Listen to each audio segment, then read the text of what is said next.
kemudian, Silna mendengar suara meja yang tergeser tiba-tiba.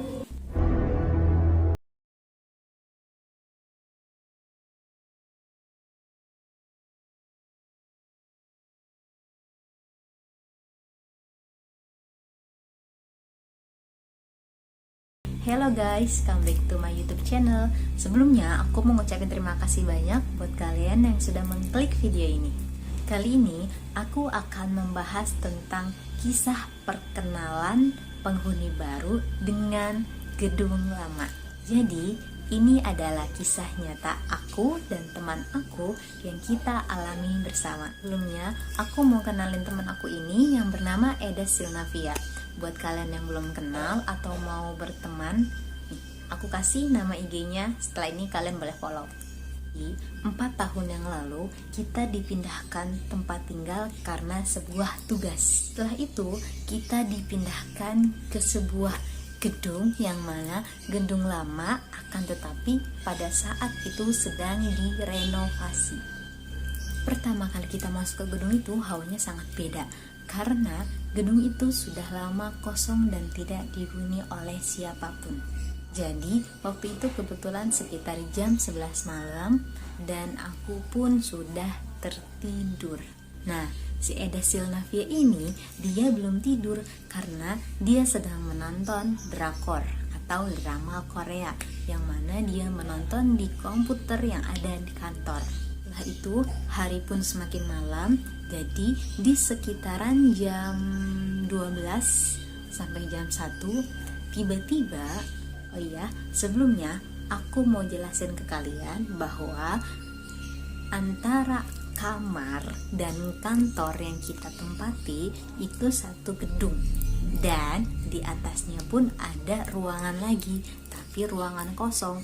Biasanya tempat yang di atas itu digunakan untuk meeting.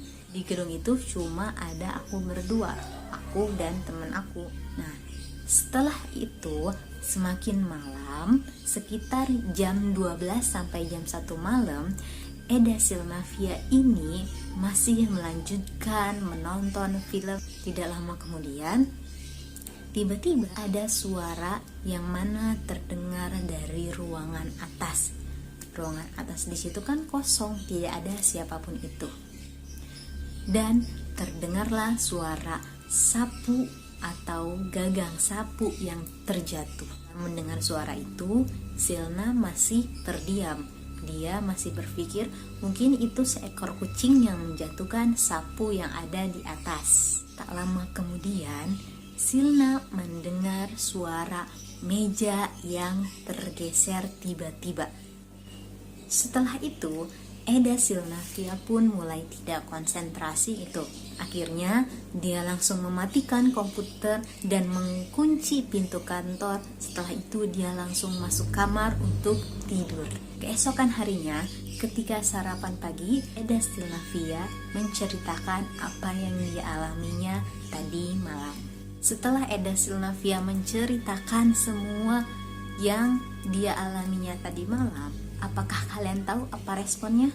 Akan tetapi, pikiran yang aku alami dan pikiran yang Eda Silna alami itu berbeda. Karena Eda Silnavia mengira itu adalah orang yang mana sengaja masuk untuk mencuri. Tapi kalau aku tidak mengira itu seseorang, akan tetapi aku berpikiran mungkin itu penghuni yang di atas dan ingin berkenalan karena posisi kita yang baru pindah ke gedung itu. Walaupun ketika itu aku tidak langsung percaya keseluruhan atas ceritanya Eda Silnavia. Nah, saking penasarannya, akhirnya aku mengajak Eda Silnavia untuk mengecek lantai atas. Aku pribadi menilainya dia itu seseorang yang sangat pemberani.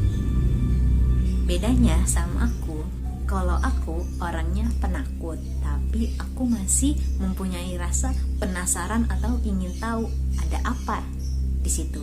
Setelah kita selesai makan, kita langsung mengecek ruangan yang ada di atas. Ketika kita cek ke atas, ternyata hanya ada sapu yang terjatuh dan tak ada satu meja pun yang tergeser. Nah, kejadian itu juga sebenarnya aku ada rasa takut ya, kalau dibilang ada parno-parnonya sedikit. Dan waktu itu kita baru pulang kuliah sekitar jam 9 malam. Kita kuliah malam karena kita mengambil kelas karyawan. Dan kebetulan kita sedang menunggu teman kita yang mau menginap di kamar. Itu adalah Bintaya Solihah. Sambil menunggu Bintaya datang, kita sedang memainkan HP masing-masing. Tak lama setelah itu, tiba-tiba ada suara yang mana terdengar dari ruangan atas, yaitu suara meja tergeser lagi. Kagetnya aku langsung menunjukkan ekspresi ketakutan ke Eda Silnavia ini. Kata Eda Silnavia, "Shh, jangan berisik, itu takut maling." Ya Allah, Silna, dia sempat masih berpikiran kalau itu maling. Oh no.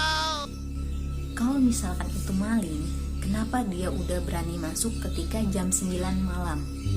Jam 9 kan belum terlalu malam ya. Kan waktu kejadiannya Eda Silnavia memang di sekitaran jam 1 malam.